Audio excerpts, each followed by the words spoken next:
वालेकुम स्टूडेंट्स, आज का हमारा आर्टिकल है बेटे रोटेशनल काइनेटिक एनर्जी। बिल्कुल ऐसे ही जैसे आपने लीनियर मोशन में लीनियर काइनेटिक एनर्जी पढ़ी है, जिसे आप हाफ mv² लिखते हैं, बिल्कुल इसी तरह से आज हमने रोटेशनल काइनेटिक एनर्जी पढ़नी है। अब ये याद रखिए, रोटेशनल काइनेटिक एनर्जी जो है वो एंगुलर मोशन में होगी, यानी कि जब कोई बॉडी एंगुलर मोशन में होगी, एंगुलर वेलोसिटी से मूव कर रही होगी, तब उस बॉडी में जो पाई जाने वाली काइनेटिक एनर्जी है that is called rotational kinetic energy.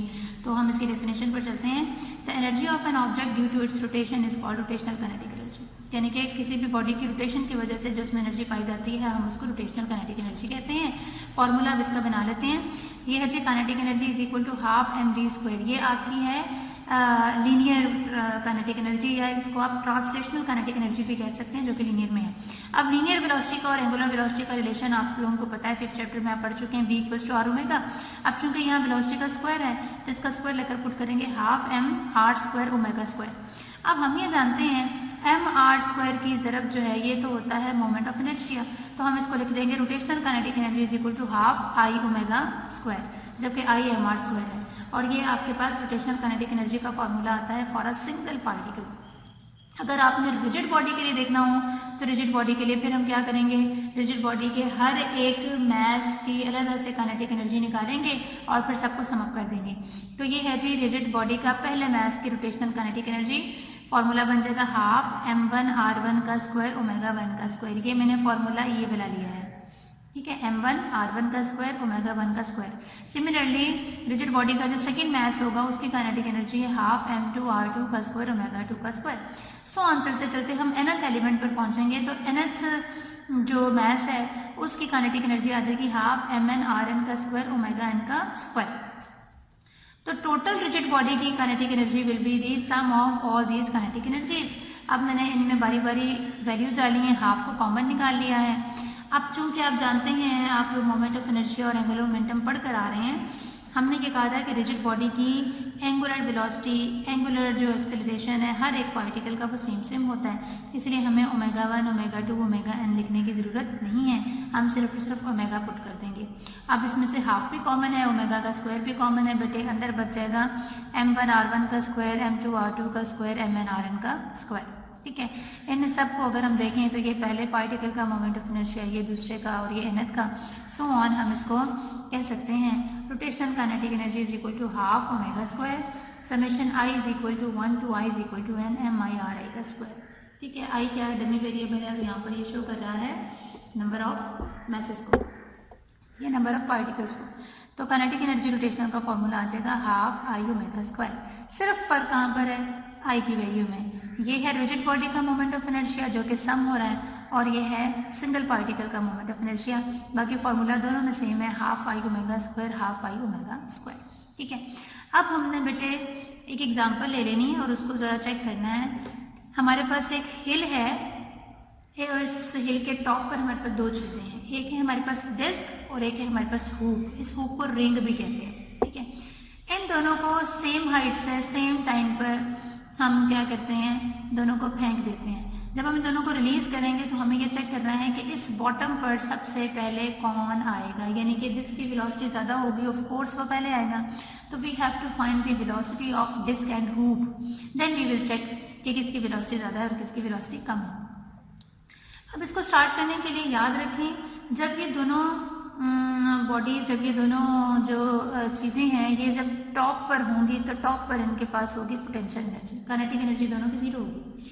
जब बेटे इनको रिलीज कर दिया जाएगा तो रिलीज करने के बाद ये दोनों चीज़ें डिस्क और हुक दोनों क्या करेंगी, एक तो ये आगे को सीधा नीचे को मूव करेंगी और साथ साथ में चूंकि ये गोल है, स्फेरिकल है, ये अपने इर्द गिर्द रोटेट भी करेंगे। यानी कि फॉर एग्जांपल ये मार्कर की एग्जांपल ले लूँ तो ये मार्कर ऐसे ऐसे करके मैं इसको रिवॉल्व करवाऊँ तो ये मार्कर रोटेट भी कर रहा है, साथ साथ में अगर मैं इसको यहाँ से देखें, मैं अगर इसको मूव भी करवाऊँ तो ये रोटेशन के साथ साथ आगे आगे को भी मूव कर रहा है।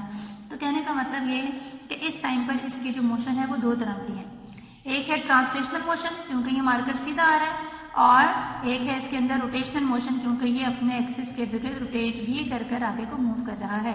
तो इस हिसाब से इसमें दो तरह की काइनेटिक एनर्जीज हैं, एक है ट्रांसलेशनल और एक है रोटेशनल।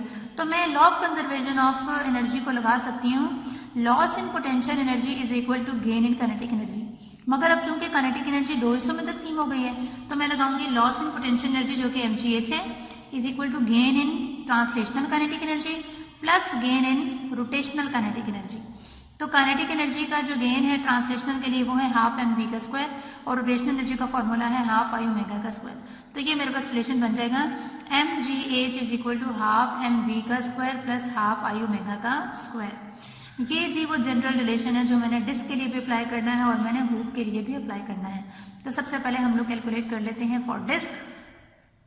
डिस्क का बेटे मोमेंट ऑफ इनर्शिया क्या होता है ये आपने अपनी टेक्स्ट बुक का पेज नंबर है 109, इसके ऊपर साइड इन्फॉर्मेशन है और इसमें ये चीज़ें लिखी हुई हैं। वहाँ से आपने डिस्क का मोमेंट ऑफ इनर्शिया उठाना है, दैट इज हाफ mr का स्क्वायर।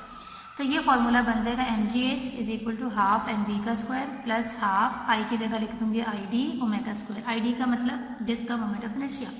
अब इस वैल्यू में मैंने क्या करना है, ये डिस्क की जो मोमेंट ऑफ इनर्शिया है ये उठाकर मैंने यहाँ डाला, दिस इज हाफ mr का स्क्वायर ओमेगा का square. This is mgh is equal to half mv का स्क्वायर प्लस ये मल्टीप्लाई हो जाएगा 1/4। अब ये आ जाएगा m, ये r स्क्वायर और ओमेगा स्क्वायर को मैं v स्क्वायर लिख सकती हूँ, तो ये आ जाएगा v स्क्वायर। इन दोनों में से बेटे हमने कॉमन निकाल लिया mv का स्क्वायर, अंदर बचेगा हाफ प्लस 1/4। इनका मैंने एलसीएम लिया, इसको सॉल्व किया तो मेरे पास आ जाएगा 3/4 v का स्क्वायर। ये m और ये m आपस में कैंसिल हो जाएंगे, तो आपके पास डिस्क की वेलोसिटी जो है वो आ जाएगी 4/3 gh और उसका अंडर रूट, क्योंकि ये 3/4 इधर जाकर 4/3 हो जाएगा, ये जो स्क्वायर है ये अंडर रूट में आ जाएगा। तो मैं इसको कह सकती हूँ this is the velocity for disc. Now we have to calculate the velocity for hoop. तो हुप का जो मोमेंट ऑफ इनर्शिया है वही page number 109 of your textbook, that is mr square. तो फॉर्मूला लगाएंगे loss in potential energy gain in translational kinetic energy plus gain in rotational kinetic energy. यहाँ I hoop की जगह पर मैं mr का स्क्वायर लिख दूंगी, मल्टीप्लिकेशन करेंगे तो ये देगा हाफ mv का स्क्वायर प्लस हाफ m, ये r स्क्वायर और ओमेगा स्क्वायर मिलकर आपको v का स्क्वायर दे देंगे, तो यहाँ मैंने v का स्क्वायर लिख लिया। यहाँ से ये m से हो जाएगा कैंसिल, तो v की वैल्यू आ जाएगी gh अंडर रूट। यहाँ से आप देख सकते हैं बेटे कि हुप की वेलोसिटी में 4/3 का फैक्टर नहीं है, ठीक है। इसका अगर मैं रिलेशन चेक करना चाहूँ तो मैं ऐसे लिख सकती हूँ v disc is equal to 4/3 under root से लैदा कर दें और gh अंडर रूट को लैदा कर दें, ठीक है। अब v हुप जो है वो gh अंडर रूट के बराबर है, तो इस पूरी टर्म को मैं लिख सकती हूँ v हुप और ये आ जाएगा अंडर रूट 4/3। तो यहाँ से भी आप चेक कर सकते हैं कि डिस्क की वेलोसिटी हुप की वेलोसिटी के बराबर तब होगी जब आप हुप की वेलोसिटी को 4/3 अंडर रूट से मल्टीप्लाई करेंगे, ठीक है। इसका मतलब कि डिस्क की वेलोसिटी ज़्यादा है v हुप से by factor of 4/3 under root. तो इट मीन्स कि अगर दोनों को हम इकट्ठे सेम टाइम पर सेम हाइट से सेम वेलोसिटी से फेंकेंगे तो डिस्क पहले पहुंचेगी और जो हुप है वो बॉटम पर बाद में पहुंचेगी।